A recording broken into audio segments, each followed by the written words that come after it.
From Commitment 2016, the focus is shifting westward.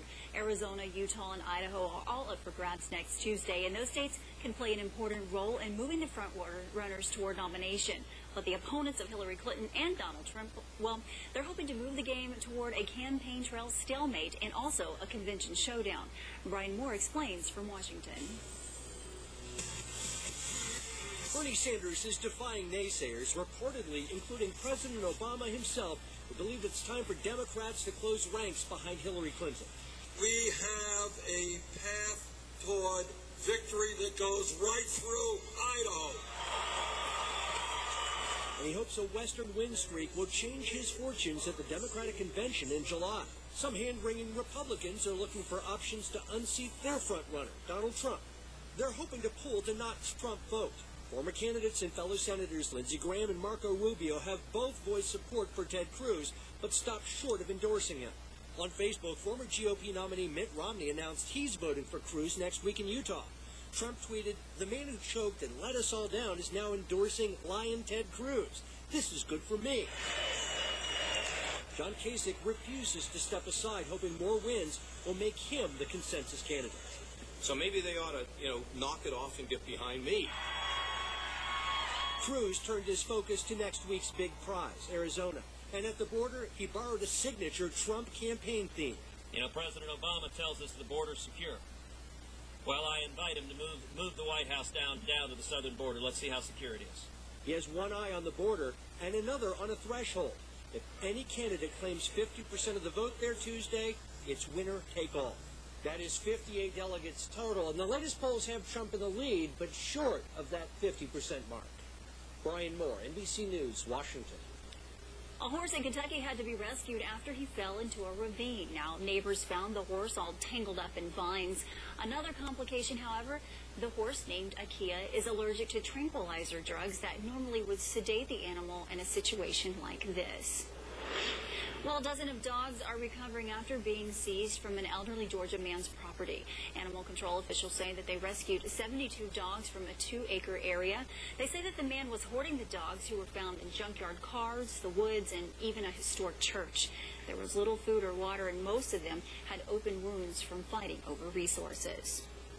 One Florida school almost welcomed a new student this week. Well, officials say a nearly 10-foot alligator was spotted on the school's campus. They believe that he was headed for a lake across the street, but took a detour through the school's fill instead. Now, school officials said they were a bit nervous as the students rushed to check out the visitor.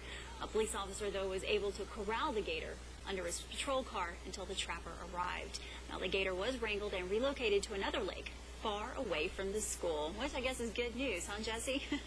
Don't want it too close for comfort. Exactly. Yeah. Get the alligator away. I know if I saw an alligator, I would be out of there as quickly as possible. As you look at the weather behind us, it's kind of cloudy. It's looking a little bit dreary this morning. Overcast skies all across the area still right now, and we do still have a chance to see a couple more showers, mainly later on this morning and into the early afternoon. Look at the shot there. It's North Oaks Medical Center camera up there on the North Shore in Hammond, and looking, like I said, kind of cloudy and a little bit dreary this morning, but by late this afternoon we should start to see a little bit of clearing and maybe even some sunshine later on today. Look at the satellite and radar picture currently. Now, across most of the area, we're seeing the cloud cover moving in there from the northeast. We're also seeing some of those showers and storms there, mostly offshore, and lots of lightning associated with these storms, so pretty strong. Now, the good news is that these are offshore. Mariners beware, not a good time to go out on the water right now as these storms continue to push off to the east. It looks like the strongest of them will stay south and continue to push off to the east and not really affect any of us. It's the ones over here looking like they're moving a little bit more to the northeast. So if they stay together, we could see a little bit of rainfall, maybe even within the hour. And I'll show you the forecast model in a second. 66 degrees currently at the airport over in Kenner. North wind at about 7. And as you look at the temperatures across the area, mid to upper 60s. So mild and muggy to start off the day. Calm winds in pretty much all locations around the area, except for a couple there off the water and a little bit close to the coast. We're seeing about 5 to 10 mile per hour winds. Now, here's our setup for today. This front is pushing through the area. That's why you saw north winds on the North Shore and Baton Rouge and east winds close to the coast. The front is pushing through. It's to our northwest right now, and all of us will have north winds by later on today. There's a look at those strong storms. This is the group of storms right here that I'm tracking that could impact our area as they continue to push off to the northeast. These will stay offshore as they are going pretty much due east. Now, as you look at the forecast model, it's really not showing much of a chance for rainfall. We'll push this forward at 11:30. You're seeing just some light showers down there. It wasn't really initiating really well either. So I do think we'll see a couple of more showers and storms than this is illustrating. But once we get into the late afternoon, I would say after 2 or 3 o'clock, that front starts to push through, things clear out, and by late tonight, we'll start to see a clearing overnight. Temperatures will be dropping down into the 40s on the North Shore. Same thing on the South Shore, too, but a little bit closer to the coast, we'll stay in the low 50s. Before today, our highs aren't going to move much. We'll stay in the mid to upper 60s, mostly cloudy. You saw that potential there for a couple of isolated storms, but becoming breezy later on today. 15 to 20 mile per hour winds. You'll feel it later on this evening. 42 degrees on the North Shore and upper 40s, low 50s south of the lake. Cool nights coming up, even cooler for tomorrow night heading into Monday morning. We could have places on the North Shore close to the freezing mark. Now, as you look at the 7-day forecast here, cooler tomorrow and Monday for our high temperatures, staying in the low 60s. We're back up to 70 by Tuesday, and then by Wednesday up to 77. Then after today, it looks like our next rain chance will be Thursday night, heading into Friday morning with another front that'll be swinging through the area. Farrah? Thanks so much. Well, March is Colorectal Cancer Awareness Month, and while it is the third leading cause of cancer deaths in the United States, it's the only cancer that can be prevented through a screening. Here to tell us more about colon health is Charlene Guidry and Dr. Krishnan. Thank you both so much for being with us. Thank you. So first, Doctor, let's talk about what exactly is colon cancer for folks who may not be aware of it. Colon cancer is cancer that can occur anywhere in the colon, which is another name for the large intestine. And it almost always starts as a benign growth known as a polyp, which over many years can transform into cancer. And if it's left untreated, it can spread through the bloodstream to other organs. And so that's why when they see the polyps, they have to be removed, right? Exactly. Not a good sign. Charlene, of course, you know, you're a patient and also you've had colon cancer family history of that. Tell me a little bit about that. My sister was 42 when she was diagnosed with stage 3 colon cancer. So from that point on, we, as her siblings and family, immediate family, have to have colonoscopies every 5 years. So I'm fixing to do my 4th come next Thursday.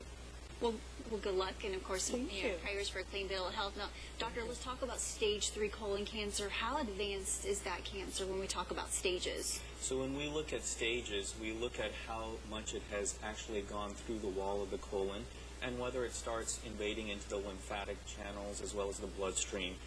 Stage 4, when it is through the bloodstream, it can actually spread to other organs. So we like to catch it early on when it's much more treatable. What age should we begin getting colonoscopies? I mean, how do we know when it's time for us to get checked? So that's a great question. Unfortunately, a lot of patients wait until they start developing symptoms. Some symptoms may be frequent abdominal complaints like bloating, pain, cramping, change in the bowel habits, more diarrhea, constipation, unexplained weight loss, as well as increased fatigue, iron deficiency, anemia, and even blood in the stool. But unfortunately, by the time you experience these symptoms, it usually means the cancer has already advanced. So the different gastroenterology associations have looked at the statistics, and they have found that it's best for most people to start getting screened at age 50, because even by age 50, 25% of the patients will start developing polyps. In African Americans, it's actually even a younger age at 45 because they tend to get polyps earlier. And then if you have any individual risk factors, such as a personal history of polyps, a family history of colon cancer, or inflammatory bowel disease, you may have to get screened even earlier based on your specific situation. It's always be good to be safe than sorry, right? Exactly. Well, if you'd like some more information about colon cancer and some preventative measures, you can contact the West Jefferson Medical Center. It's hosting a colon health fair Wednesday, March 23rd at the hospital auditorium. Be sure to RSVP, though, just to make sure that you can get all the information you need. The website's on your screen, or you can call 504-349-1789. Well, thank you so much for sharing your story with us. Thank you. Well, spring break is in full swing for some, but coming up in sports, what LSU head coach Les Miles told his boys to do while they're on vacation.